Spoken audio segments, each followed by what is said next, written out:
Hello, नमस्कार, आदाब, सत श्री अकाल और अस्सलाम वालेकुम। मैं हूं मोहम्मद अहमद काजमी, लेकर आया हूं आपका पसंदीदा कार्यक्रम आपके रूबरू। मीडिया स्टार वर्ल्ड चैनल की तरफ से आपको लगातार अपडेट मिल रही हैं, खबरें मिल रही हैं और उसके साथ साथ कुछ जानकार लोगों से मुलाकातें कराई जा रही हैं, ताकि आप मुसलसल इशू को समझते रहें और किसी भी इंटरनेशनल वेस्टर्न मीडिया या गोदी मीडिया से इन्फ्लुएंस ना हो, और जमीनी खबरें आप तक हम पहुंचाते हैं ताकि आपको पूरी तरह से बाखबर रखा जाए। अभी इस वक्त सूरत हाल बहुत ही अजीब है।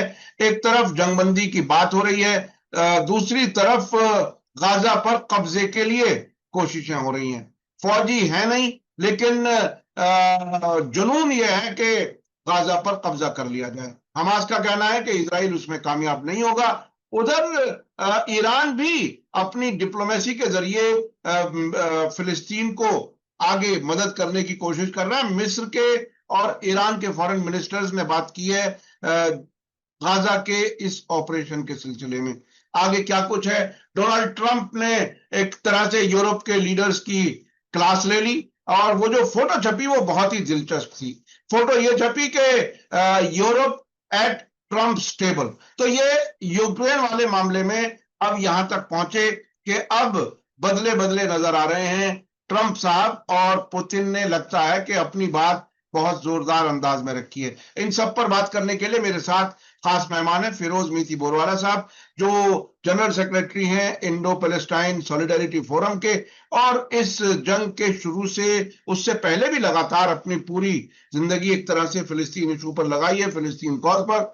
और इस जंग के शुरू होने के बाद अक्टूबर 2023 से अब तक जितनी भी बड़ी इंटरनेशनल कॉन्फ्रेंसेस हुई हैं वहां वो पहुंचे हैं। पिछले दिनों कुआलालंपुर में थे, कुआलालंपुर से आपसे बात की थी। फिरोज मिथी बोरवाला साहब, वेलकम है आपका। मीडिया स्टार वर्ल्ड को आपने वक्त दिया, उसके लिए बहुत बहुत शुक्रिया। आपको क्या लगता है कि अब जो ये गाजा वाला ऑपरेशन टेक ओवर वाला शुरू किया है, क्या ये किसी नतीजे तक पहुंचेगा, या ये धमकाने का कोई रास्ता सोचा है? अभी भी उम्मीद है कि शायद हमास धमकाने में आ जाए, क्या लगता है आपको? हमास तो धमकाने में नहीं आएगा। और इसराइल जो दलदल में और भी फंसते जा रहा है, उसको वो जो काम हो रहा है वो पैलेस्टाइन रेजिस्टेंस का ही काम करके दे रहे हैं। एक तो पॉलिटिकल स्तर पे दुनिया में इसराइल आइसोलेट हो चुका है 2 साल से। मिलिट्री रूप से वो 2 साल से लगभग 2 साल होने आए वो गाजा को ले नहीं पाया है। और जिस तरीके से उसने जेनोसाइड किया है, तो आज पूरा इसराइल एक हेट का फिगर और नफरत का फिगर बन चुका है। और ये उनके कारनामे के कारण, इनका जो है एंटी सेमिटिज्म, पीपल एट जूज, ये सब बकवास है। तुम्हारे करतूतों के कारण, तुम्हारे कारणों के कारण तुमको हेट्रेड मिली है दुनिया में पहले भी और अभी भी उसके कारण जो मिल रही है। ठीक है, अगर नफरत होता है तो उसकी कुछ बुनियाद होती है, वरना झूठ होता है। तो क्या है, उसके बारे में बात करिए। यहाँ तो दिख ही रहा है कि किस बुनियाद पे आज दुनिया आपसे नफरत और लोध कर रही है। दूसरी बात है कि मैं एक पैलेस्टीनियन राइटर का मैसेज पढ़ रहा हूँ, जो आज ही उसने लिखा है, गाजा स्ट्रिप से लिखा है, क्योंकि अभी 2.5 लाख की आर्मी, इसराइल एक 2.5 लाख की आर्मी लेकर आ रही है। पूरे यूक्रेन में रशिया ने 1 लाख की आर्मी उतारी है नेटो के सामने। ठीक है, और यहाँ 2.5 लाख की आर्मी लेकर गाजा में, ये अभी गाजा सिटी को घेरने के लिए उतरा है। तो आप सोचो कि इसराइल आर्मी कितनी वीक है। उसके साथ मर्सनरीज फ्रॉम ब्रिटेन और अमेरिका और ये और वो पता नहीं कहाँ कहाँ से ये सबको जमा किया उन्होंने। ओके, मगर अभी परिस्थिति है कि पूरा एक जो खंडर बन चुका है, उसमें और भी अंदर प्रवेश करने वाला है। और हमास तो ये चाहता है कि आप आ जाओ और हमारी लड़ाई और भी आसान हो जाएगी आपके खिलाफ। क्योंकि अभी तक की जो लड़ाई है, ऊपर से बम ही मारते हैं इसराइल, नीचे की लड़ाई में तो आज तक मैंने एक वीडियो नहीं देखा इसराइल की तरफ से जो उनका 1 to 1 मैन टू मैन उन्होंने हमास को टारगेट किया या हराया हो। मैंने इनके टारगेटिंग के वीडियो देखे जो बच्चों को उन्होंने गोली से उड़ा दिया है। बिल्कुल। ठीक है, या नियर के लोगों को उन्होंने गोली से मारा है, वो सब वीडियो उनके मिल रहे हैं। मगर हमास वर्सेस इजरायली सोल्जर का वीडियो तो मैंने आज तक नहीं देखा। किसी ने देखा हो तो बता दीजिए, मुझे भेज दीजिएगा। ठीक है। दूसरी बात, ये एक मैसेज है फ्रॉम यूसरी अलगुल। He is a Palestine writer है, मुझे लग रहा है कि वो ईसाई है। एंड वो बोल रहे कि मैं एक फिलिस्तीनी राइटर हूँ, आई एम अ जर्नलिस्ट, और मैं एक सिविलियन हूँ, जो वास्ट मेजोरिटी पॉपुलेशन है गाजा के, मैं उसी तरह के हूँ। और पॉइंट इस के मैं जिंदा हूँ, जो लोग मरे मरे, मगर मैं उस जिंदा से हूँ जो आज जी रहे। मैं साउथ में नहीं गया हूँ, मैं जाऊंगा भी नहीं। मेरा जो घर बचा कुचा है उसमें मैं रहूंगा। मैं 40 किलोमीटर चल नहीं सकता, क्योंकि ना कोई ट्रांसपोर्टेशन बचा है, ना गाड़ी है, ना बस है, ना साइकिल है मेरे पास। मैं जा नहीं सकता। तुमने सब कुछ बर्बाद कर दिया है, यहाँ तक कि घोड़ा गाड़ी भी जो हमारे पास थी वो भी तुमने खत्म कर दिया है।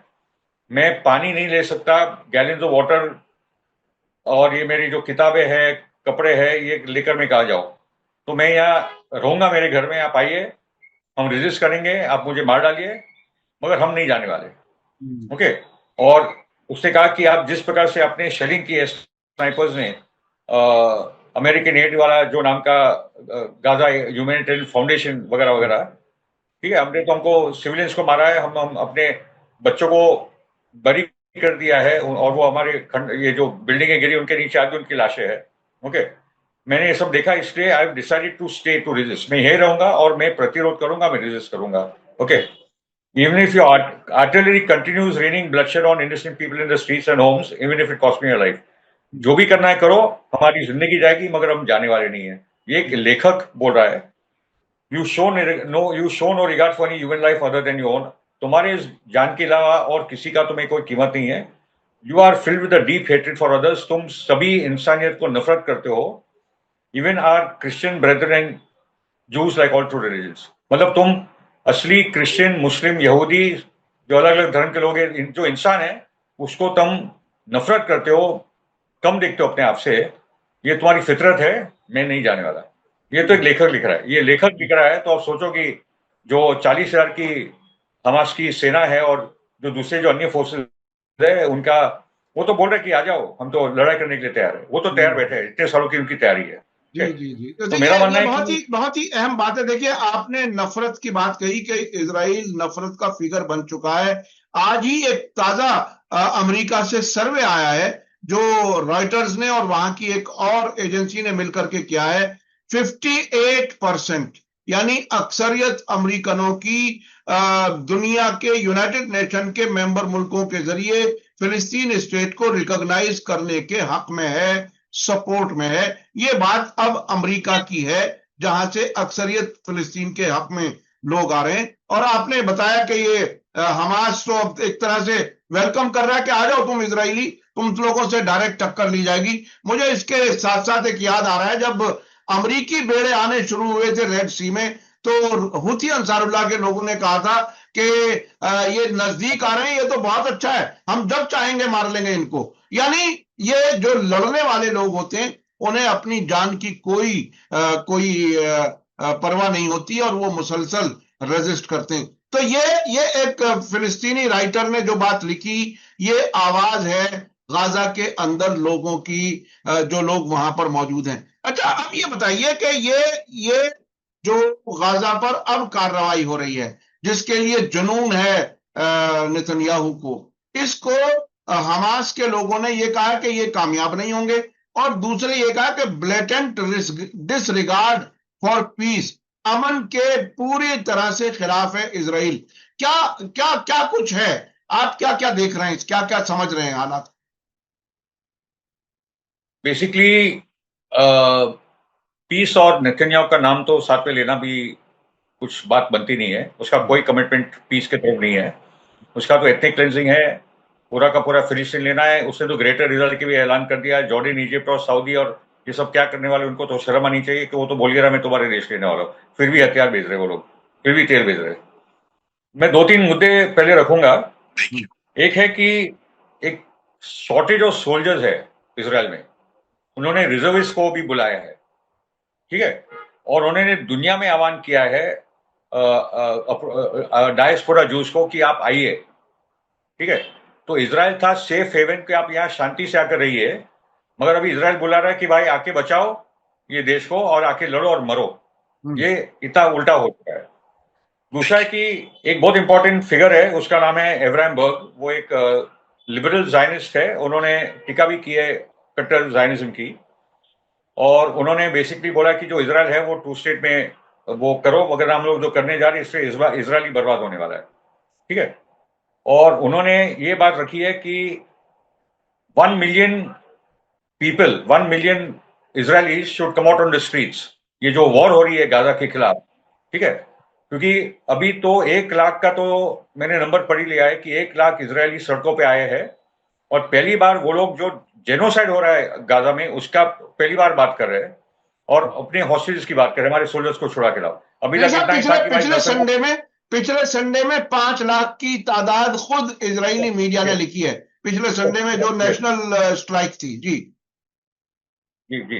तो एक तो यह है कि अब्राहम बर्ग करके ये इंपॉर्टेंट पॉलिटिकल लीडर है, एक he headed the Jewish agency in the world Zionist organisation, इतने बड़े लीडर है वो, ठीक है। उनका भी बोलना है कि 1 मिलियन जूस, और वो बोला है कि एक अपील फाइल करो international criminal court of justice में for war crimes committed by Israel, ठीक है। और दूसरी जगह पे ट्रम्प सैंक्शन कर रहा है इंटरनेशनल क्रिमिनल कोर्ट को फॉर जस्टिस को कि आप टारगेट करोगे नेतन्याहू को तो मैं तुम पे सैंक्शन लाऊंगा और इंटरनेशनल क्रिमिनल कोर्ट और आईसीजे को खत्म करूंगा। ये ट्रम्प का लाइन ले रहा है। और अभी यहाँ लाइन आ रही कि 10 लाख यहूदियों को इंटरनेशनल क्रिमिनल कोर्ट में जाके अपना अपील करना चाहिए कि आप ये वॉर क्राइम्स क्लियर कीजिए। तो कुछ तो बड़ा शिफ्ट हो रहा है, जैसे आपने अमेरिका का बताया कि यार नेतन्याहू हाईली अनपॉपुलर अमेरिका में, हम लोग सोच भी नहीं सकते थे। जो नेतन्याहू को स्टैंडिंग ओवेशन मिलता है सेनेट और कांग्रेस में, ठीक है, और जो इजरायली लॉबी सपोर्टेड सेनेटर्स है जो को आईपैक से $500,000 और $1 million मिलते हैं, आज जहां वो पब्लिक स्पीकिंग के लिए खड़े हो जाते हैं उनको पब्लिक बोलती निकल जाओ यहाँ से, तुम आईपैक से दलाल हो, तुम आईपैक से पैसे ले रहे हो। बहुत बड़ा मोमेंटम बात है, ये बहुत बड़ी बात है कि 1 मिलियन यानी 10 लाख इजरायली बाहर निकले और खुद इजराइल के प्राइम मिनिस्टर के खिलाफ आवाज उठाएं, जो खुद ज़ायनिज्म में यकीन रखते हैं, वो भी अब नेतन्याहू से थक चुके हैं। ये बात आपकी बात से साफ होती है। तो अब ये ट्रंप कब तक इसकी मदद करते रहेंगे? क्या कुछ है, क्या लगता है कि ट्रंप कितने कब तक मदद करेंगे, किस लेवल तक जाएंगे? ट्रम्प का तो मसला यह है कि जो जेफरी एप्स्टाइन टेप्स है, मैं बार बार बोल रहा हूं, जो पीडोफाइल सेक्स रैकेट है, 13-14 साल की लड़कियों का बलात्कार के रिपोर्ट्स है ट्रम्प के, ठीक है। अभी तो आया कि मेलेनिया ट्रम्प को भी इसी जेफरी एप्स्टाइन के थ्रू से मिला है, ओके। तो ये जो मामला है ये दलदल और भी ट्रम्प के लिए डीपर जा रहा है, ओके। और नेतन्याहू तो ट्रम्प को भी ले डूबेगा। जो ट्रम्प यहाँ वहां सीजफायर कर के नोबेल प्राइज की डिमांड करा कि भाई मुझे नोबेल प्राइज दो, अरे तुम नेतन्याहू के जेनोसाइड को सपोर्ट करे, तुम नोबेल प्राइज क्या, तुम भी वॉर क्रिमिनल हो भाई। जो जो देशों ने हथियार दिए हैं, चाहे वो ऋषि सुनक हो, बाद में जो कीर स्टार्मर आए हैं, या मैक्रोन हो, या जर्मनी के जो भी प्रेसिडेंट प्राइम मिनिस्टर, मुझे पता भी नहीं आज कौन वहां बैठा है, ऐसे फालतू लोग आज बैठे वहां, और या ट्रंप हो या उसके पहले जो बाइडेन, ये सब वॉर क्रिमिनल्स है। नहीं सर, भारत से भी हथियार गए, भारत से भी हथियार गए सब, भारत से भी हथियार गए हैं, टर्की से हथियार गए हैं, सऊदी से हथियार गए, ये सबके सब वॉर क्रिमिनल्स है भाई, ओके। तो पॉइंट इज के खास करके जो यूरोपियन मुल्क का जो बड़ा रोल है, अमेरिका यूरोपियन मुल्क का जो पहले से रहा है, ओके, वो तो सब they are liable for war crimes. और मैं तो मानता हूं कि अभी साउथ अफ्रीका, ब्राजील को ये काम करना चाहिए, और ब्राजील तो जब ट्रंप के टैरिफ को ठुकरा रहा है, साउथ अफ्रीका भी ठुकरा रहा है, तो अभी तो सीधा ट्रंप के खिलाफ केस होना चाहिए कि तुम्हारे तो हत्या जा रही है, तुम भी वॉर क्रिमिनल हो, ओके। और ब्रिटेन में आई थिंक कुछ लीगल कार्रवाई चल रही है कि स्टमर के खिलाफ, लीगल कार्रवाई के, ये जो तुम ब्रिटेन के लॉ का उल्लंघन कर रहे हो या जेनोसाइड को सपोर्ट करते हो, तो बहुत सारी फाइट तो भी देशों के अंदर गाजा क्लियर हो रही, पूरी पॉलिटिकल लाइन क्लियर हो रही, एक एक देश में पॉलिटिकल लाइन क्लियर हो रही, तुम इधर हो या उधर हो, बहुत क्लियर है, उसमें पूरा ब्लैक एंड व्हाइट है, कुछ आधा आधा बचा ही नहीं है, ओके।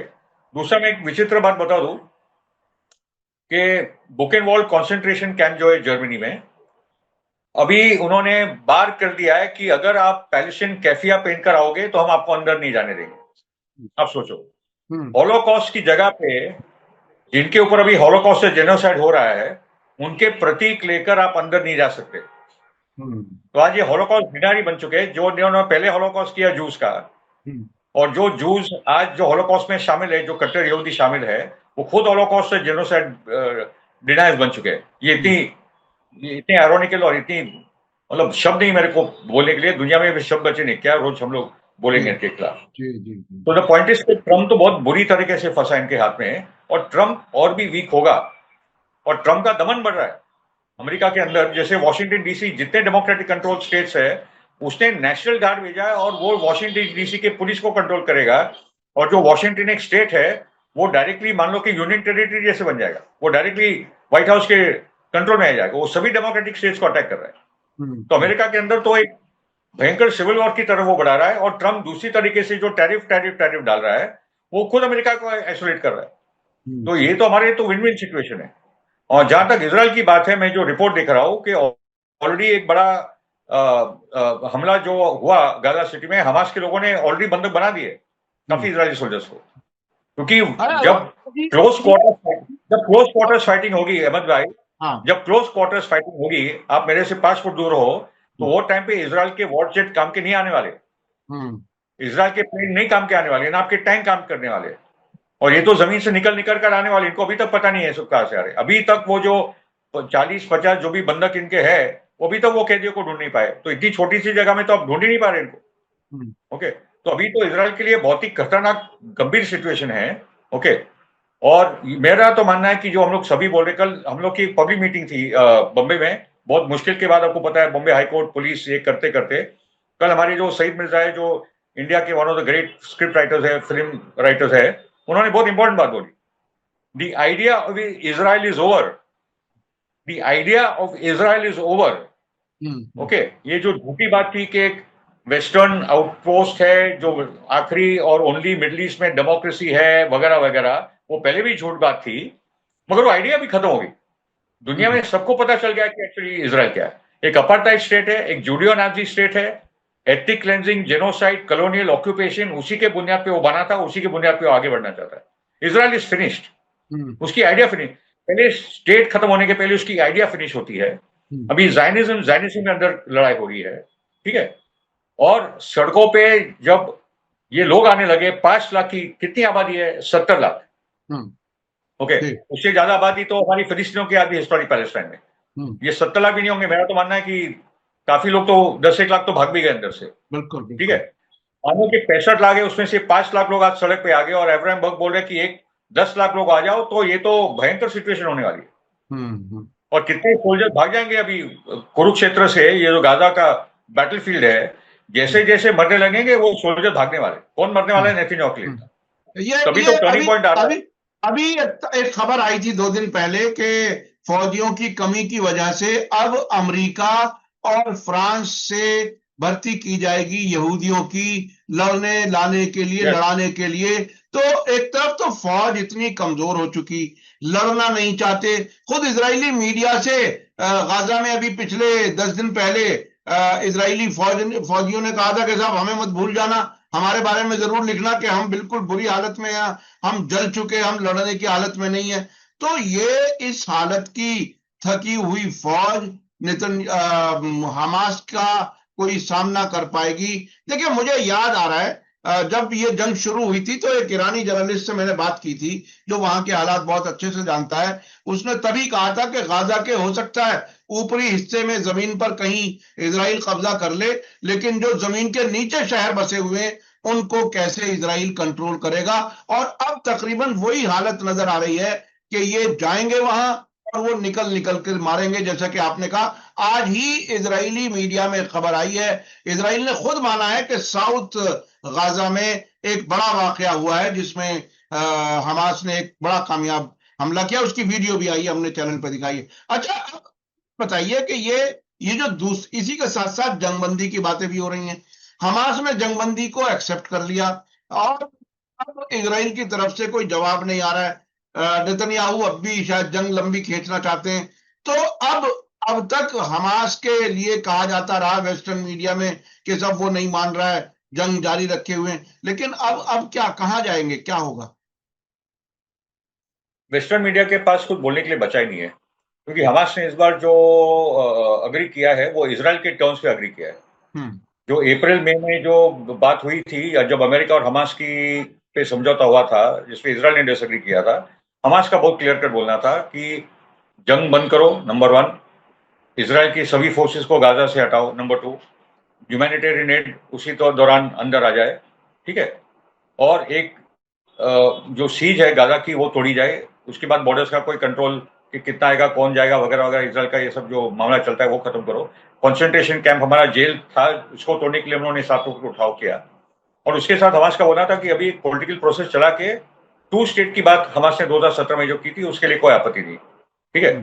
मगर आज आज जो हो रहा है वो इसराइल, ग्रेटर इसराइल की बात कर रहा है और पहले से भी बात कर रहा है। लिकुड पार्टी का 1977 का मामला है, वो हमास को बोलते हैं, मगर लिकुड पार्टी जो नेतन्याहू की पार्टी है वो तो 1977 से बोला पूरा पैलेस्टाइन लेगा, ग्रेटर इसराइल का तो मामला उनका पुराना है, ठीक है। तो कौन एंटी पीस है दुनिया देख रही है, कौन जंगबंदी के खिलाफ वो दुनिया देख रही है। और इस बार हमास ने तो अग्री किया कि ठीक है 60 डे का ट्रूस है, क्योंकि कतर और इजिप्ट ने बहुत दबाव डाला है, तो 60 डे का ट्रूस, तो 60 डे का ट्रूस, ठीक है। इसराइल के ट्रूस पूरे नहीं निकलेंगे, वो लोग कुछ कुछ पीछे हट जाएंगे, अग्रीड। उनके 10 छोड़ेंगे, हमारे कितनों को छोड़ेंगे वो देख लेंगे, ये सब अग्री किया है हमास ने।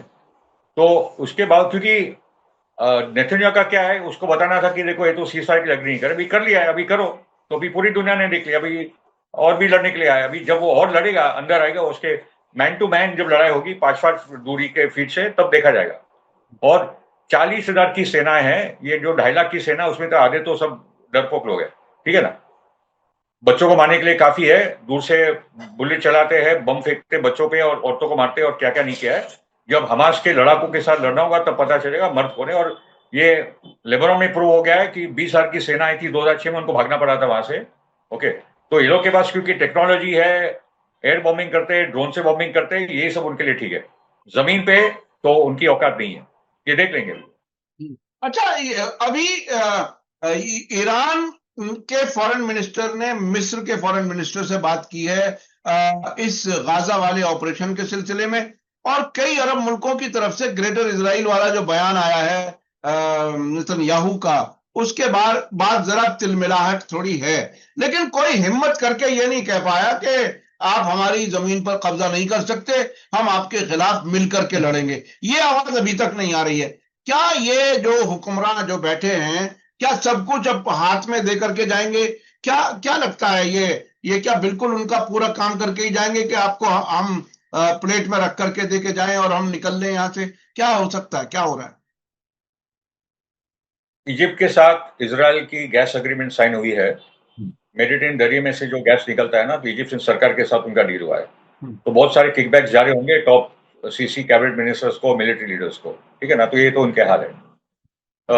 दूसरी बात है, तुर्की अजरबैजान वाला जो है 40% इसराइल का तेल वहीं से आता है, ठीक है। क्योंकि तुर्की का भी इम्पैक्ट होगा ग्रेटर इसराइल से, मगर बोलने की हिम्मत नहीं कर रहे लोग, ओके। गल्फ कंट्रीज की तो वैसे भी औकात नहीं है, जो पेट्रोल पंप वाले देश है उनकी वैसे भी कोई औकात नहीं है। तो finally it is up to Ansarullah of Yemen, Iran. The Hezbollah ने तो बहुत क्लियर कट बोला कि हम हमारी हथियार नहीं देने वाले, ये भी बहुत क्लियर कट है।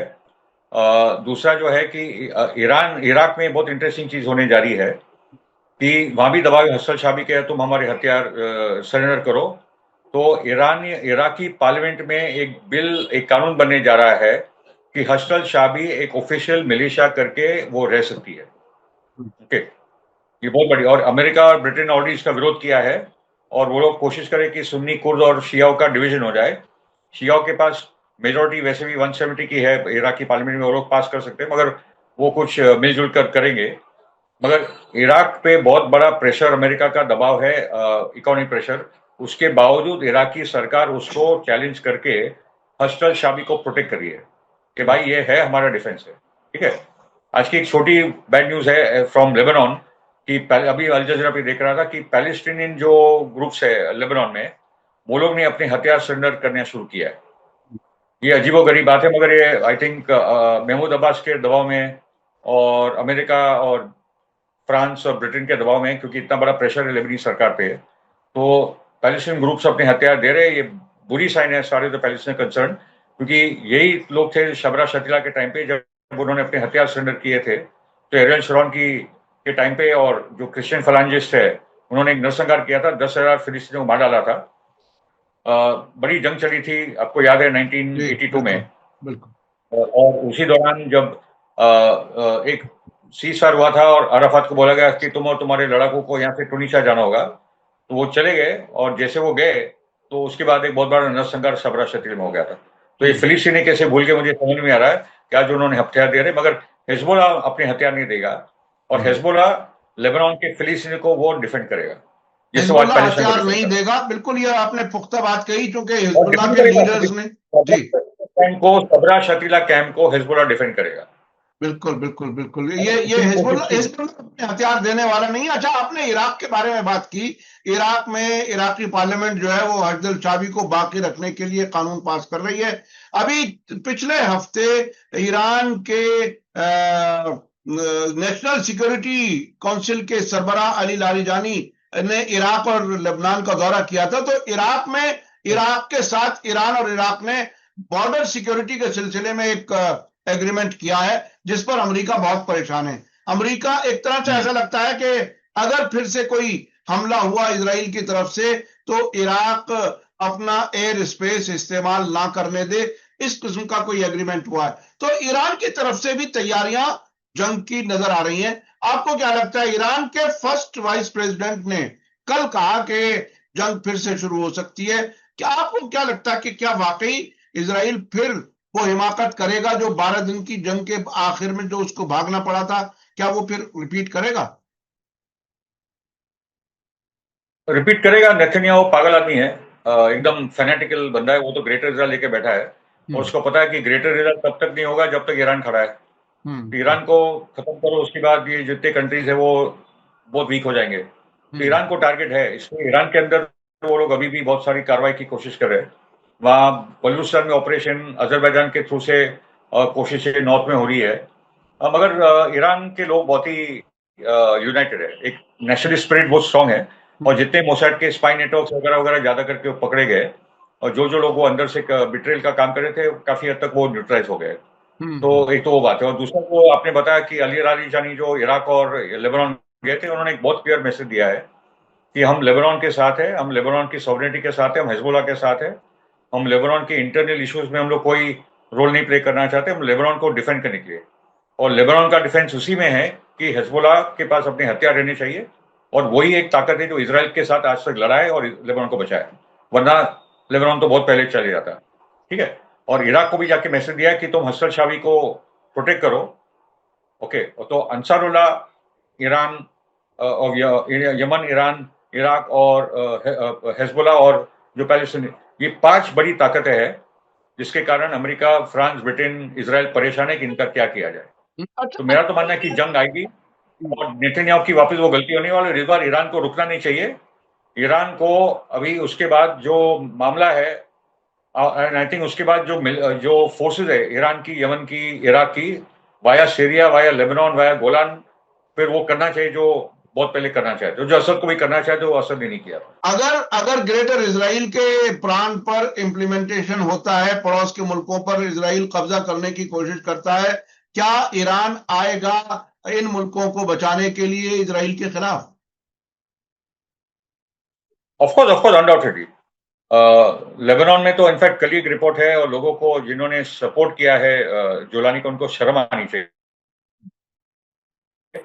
कि रॉन डर्मर जो इजरायली रिप्रेजेंटेटिव है और जोलानी, उनकी ऑफिशियल भी मीटिंग हुई है। हमको पता था बातचीत थ्योरी है, वो अजरबैजान में मिले हैं, मगर रॉन डर्मर और जोलानी की मीटिंग हुई है। और कल की रिपोर्ट है कि हिजबुल्लाह के लिए कंसर्न में जो हथियारों का आ रहा था भाई इराक, वो जोलानी की आईसिस अलकायदा की मिलिशियाज ने उसको इंटरसेप्ट किया है। तो ये उनका काम है, हिजबुल्लाह को वीक करना, इसराइल के साथ समझौता करना, ये सब जोलानी डेमास्कस में बैठ के करना है। शर्म है लोगों को जिन्होंने असद की सरकार को गिराने में तालियां मारी थी वो टाइम पे, कि आज वो पूरा सीरिया चला गया है इसराइल के साथ। ये रियलिटी है। दूसरी बात है कि ईरान, अंसारुल्लाह, इसलिए तो अली लाडीजानी सब जगह गए, उनकी प्लानिंग क्लियर कट होगी और है। ओके, कि नेक्स्ट फेज में जब ये आक्रमण आगे बढ़ेगा तो किस प्रकार से एक दूसरे के साथ खड़े रहे।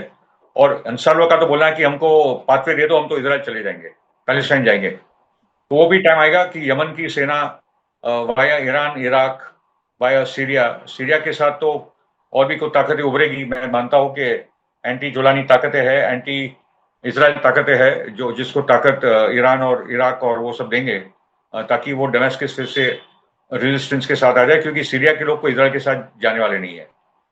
ओके। इस बीच में तो ये इस अभी तो बीच बहुत कुछ होना है। इस बीच में पेरिस में एक मुलाकात हुई है सीरिया के फॉरेन मिनिस्टर की इजरायली डेलीगेशन से। और इसी बीच में एग्जैक्ट। अमेरिका के नुमाइंदे ने दुरुज मजहबी रहनुमा से मुलाकात की है सीरिया के मामले पर। सीरिया के मामले में आगे क्या कुछ कर सकते हैं अमेरिका और इजराइल, क्या लगता है आपको? अमेरिका, इजराइल, सऊदी, तुर्की सब इन्वॉल्व है इसमें। ओके, मतलब बेसिकली सीरिया को सैंक्शंस हटाए गए, उनको बिलियनों डॉलर्स का अभी प्रोजेक्ट्स वगैरह वगैरह वो सब देने की बात है। ठीक है, मतलब जैसे बाकी के गल्फ स्टेट्स है कि भाई तुम इसराइल अमेरिका के खेमे में रहो, वैसल रहो और उनके बोलने पे चलो, ये उनका प्लान है। मगर सीरिया का एक राष्ट्रवाद है, एक एंटी पुलिस संदर्भ है उनका, पुराना उनका इतिहास है। मैं मानता हूं कि सीरिया में वो ताकतें हैं जो उठेगी जुलानी के खिलाफ। ओके, और आई एम श्योर उनका कोऑर्डिनेशन, क्योंकि सीरियन अरब आर्मी के सोल्जर्स तो मरे नहीं थे ना, वो तो 2 दिन में जो होना था हो गया। वो लेबनान में है, सीरिया के अंदर है, इराक में है, कहीं कहीं है, ईरान में होंगे, ये सब अभी जमा होकर उसका टाइम आने वाला है। और जोलानी डरा भी है क्योंकि उसके जो पागल कट्टर ये जो कट्टर का तकफीरी एलिमेंट्स है, वो तो कोई देश चलाने के लायक लोग नहीं है। वो कोई एक समाज को जोड़कर देश चलाने के लायक वो तकफीरी एलिमेंट्स है नहीं। नहीं, वो तो उभरेगा सीरिया में नफरत चेंज। नफरत का सिलसिला उनका है, लोगों को कत्ल करते हैं, दुरूज को कत्ल करते हैं, अलावी, शिया, बहुत से ग्रुप्स को उन्होंने निशाने पर लिया हुआ है, इसलिए वहां के हालात भी संभलते हुए नजर नहीं आते। बहरहाल नतीजे के तौर पर आप क्या कहेंगे, मुख्तसर अगर कहा जाए तो इलाका किस तरफ जा रहा है? Basically it is going in favour of the resistance. Globally Israel के खिलाफ वातावरण बहुत स्ट्रांग है, अमेरिका में बनते जा रहा है। कोई सेनेटर कांग्रेसमैन अभी अपना स्टेज पे खड़े होकर भाषण दे तो पब्लिक उसको भगा देती है वहां से। तो बहुत बड़ा पॉलिटिकल चेंज अमेरिका में आ रहा है। यूरोप में तो हम लोग जानते हैं कि अभी ब्रिटेन, फ्रांस सबको बोलना पड़ेगा, ऑस्ट्रेलिया को भी, कि we are going to recognise Palestine. Public opinion तो वेस्टर्न वर्ल्ड में जो चेंज हुआ, खास करके अमेरिका में जो चेंज हुआ है, उसके बहुत बड़े परिणाम है। दूसरी बात है कि अभी जो इसराइल ने कदम उठाए हैं वो उसमें वो फेल होगा ही होगा। हमास तो बोला आप आ जाओ, क्योंकि अभी जो अर्बन खंडरों में रबल में जो वॉर होने वाली है, 1 to 1, मैन टू मैन, उसमें इसराइल के सोल्जर टिक नहीं पाएंगे। वो मार खाएंगे, मरेंगे और भाग जाएंगे, क्योंकि वो नेट के लोगों को मारने में माहिर है, प्लेन से मारने के लिए माहिर है, मैन टू मैन उनका काम नहीं है। तो वो वाली बात है। तीसरी बात है कि हिजबुल्लाह ने तो बता दिया कि भाई हम लोग खड़े, हमारा हथियार देने वाले नहीं है, हम लोग लेबनान को डिफेंड करेंगे, हम लोग पैलेस्टाइन को डिफेंड करेंगे। इराक में तो सरकार ही नहीं बोला कि असराल शाबी को हम लोग एक ऑफिशियल दर्जा देने वाले। और ईरान का जो पूरा मूवमेंट चल रहा है, सभी देशों को मिलना, इंक्लूडिंग चाइना, रशिया और वो सब, जो उसका पूरा दुनिया में जो नेटवर्क अभी ईरान का बना है, और अंसारुल्लाह, ये आई थिंक ये बहुत ही इंपॉर्टेंट। 7 अक्टूबर एक टर्निंग पॉइंट था, बहुत बड़ा टर्निंग पॉइंट था, और उसके नतीजे और 2-3 साल में जो मैं लगातार बोल रहा हूँ, 2028 तक इसराइल का खात्मा, इसराइल खुद अपने हाथों से खात्मा कर रहा है। और इसराइल के अंदर ही बहुत बड़ा अभी टर्निंग पॉइंट आ रहा है। एब्राहम बर्ग का बयान, 1 million Jews should come out and 5 lakh on the streets। तो बहुत बड़ा टर्मोइल से चीजें उभरती। और शिनबेट के इंपॉर्टेंट लीडर्स, इजरायली आर्मी के रिटायर्ड जनरल्स, उन्होंने भी बोला कि जो हो रहा है वो गलत हो रहा है, और ये इसराइल के लिए जो नतीजा आएगा वो बुरा ही आने वाला है। इसराइल के लिए नतीजा बुरा आने वाला है और इसराइल का खात्मा नजदीक है। कल बम्बई में बहुत बड़ी पब्लिक मीटिंग हुई हमारी, 1000 लोग शामिल थे। बम्बई में बारिश के कारण के अलावा, डिस्पाइट ऑफ दैट, पुलिस का प्रेशर, हाईकोर्ट, ये वो करते करते हम लोगों ने किया। वामपंथी दल, कांग्रेस पार्टी, ये सब शामिल थे, जन संगठन, इंडिया पैलेस्टाइन सॉलिडरिटी फोरम, ये मिलकर हम लोगों ने बहुत बड़ा किया है, और ये एक नेशनल उसका इम्पैक्ट हुआ है। तो बहुत सारा कुछ हो रहा है। We are also working on the ship together, let us see how it all works out. जी जी जी जी, बहुत बहुत शुक्रिया, बहुत बहुत शुक्रिया फिरोज बिथी बोरवाला साहब। आप देश में भी, विदेशों में भी, जहां जहां भी फिलिस्तीन के हक में जो कुछ एक्टिविटीज हो रही है, आप उसमें शरीक रहते हैं, और मीडिया स्टार वर्ल्ड के देखने वालों को आप अपडेट करते रहते हैं, उसके लिए हम शुक्रगुजार हैं। और आज के अपने दर्शकों से कहना चाहूंगा कि आज का वीडियो आपको कैसा लगा, कमेंट में जरूर लिखें, और ज्यादा से ज्यादा लोगों तक शेयर करें। इसी के साथ मुझे दीजिए इजाजत। धन्यवाद, शुक्रिया, जय भारत, जय हिंद। मीडिया स्टार वर्ल्ड के और वीडियो देखने के लिए हमारे चैनल को सब्सक्राइब करें और सीधे नोटिफिकेशन पाने के लिए बेल आइकन दबाएं। और अगर हमारी खबर सच्ची और अच्छी लगे तो अपने व्हाट्सएप, इंस्टाग्राम, फेसबुक और ट्विटर अकाउंट पर जरूर शेयर करें।